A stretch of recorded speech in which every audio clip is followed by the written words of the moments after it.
The law says if you give money to influence an election beyond the campaign finance limits, that's a felony. And Michael Cohen, with the prosecutors, stood up under oath in federal court and admitted to that crime. That was Lanny Davis, Michael Cohen's attorney, on our air just last hour after his client, who is known as Trump's fixer, pleaded guilty to felonies related to the 2016 election while also implicating the president. As for Paul Manafort, Trump's one-time campaign chair, was found guilty of tax evasion and financial fraud. Let's bring back Jason Chaffetz. Thanks. Hello. Hello. Well, thank you for coming back. So you kind of got to bring this all together for us. That was Lanny Davis. We had him on in the last hour to tell us his side of the story, and obviously he's his client, Michael Cohen. Your thoughts this morning? It's been a big 24 hours. Well, on the Paul Manafort, I don't think that has anything to do with Donald Trump, certainly nothing to do with the election. If somebody has committed a crime and done something wrong, then they should be convicted and pay the price for that. But it has nothing to do with Donald Trump. And to have the special counsel spending time on that seemed odd at best. Okay. I think they're doing that to try to get something out of him to implicate. I mean, they're going after Donald Trump. I think the Cohen situation is much more serious given the proximity and length of time in service. The president obviously had some really bad personnel decisions when he brought in a guy who's appears to be as slimy as this guy is. But I do think there's some long-term problems. But Lanny Davis's presence here is a huge question mark. This is somebody with close proximity with Hillary Clinton and the Democratic machine. It really makes you wonder, why is Lanny Davis sitting in the middle of this? And I think it's a huge stretch and a leap for him to suggest. In fact, I went on to ask him, what changed? Considering his client once said he would take a bullet for President Trump, for Donald Trump, why all of a sudden are we seeing this change? And his response was, well, that's a good question. And he referred back to Helsinki and that he had a change of heart.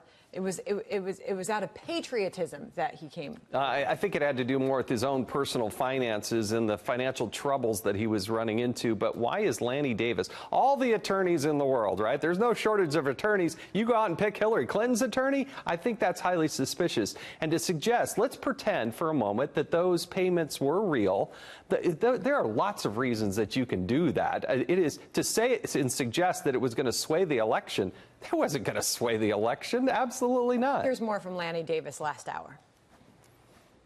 No question that he's committed a federal crime, and whether he can be indicted has never been decided. I see no quotation from Mr. Mueller. I see attribution anonymously, but there were two opinions of the Office of Legal Counsel many years ago. The Supreme Court has never ruled. I think there is a traditional view that you don't indict sitting presidents, but that's an unsettled question. On a campaign finance violation? I mean, come on. First of all, I don't believe that it is a campaign violation. On the surface, I don't think that makes any sense. And that is about the weakest thing we could ever come up with on Donald Trump. Barack Obama had problems with this. Hillary Clinton's had trouble with this. Most every other presidential candidate has had some problem in run-in with campaign finance. That's why they have the FEC. But to suggest that this is going to rise to the level of impeachment and, all these legal problems for the president, it's going to be a distraction, but it's not. Just before Lanny Davis, we had Michael Caputo on, who was Donald Trump's campaign advisor for a short period, 7 months or so, on the campaign. And he gave his side of the story, having known Michael Cohen personally for 5 years. Yeah. Listen.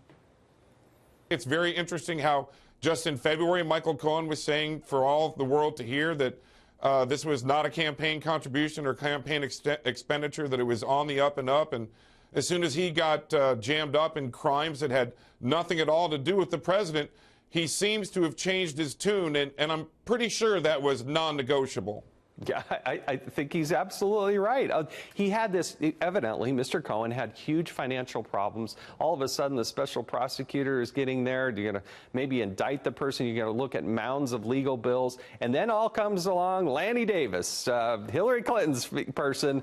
And how convenient that the two merge and make this Reese's Peanut Butter Cup that is supposed to be the end-all, be-all. Huge credibility problems on this, but it is a serious situation for the president, Rudy Giuliani, and his legal team. Fascinating stuff. Things are changing by the minute here. Thank you very much, Jason Chaffetz, for coming back.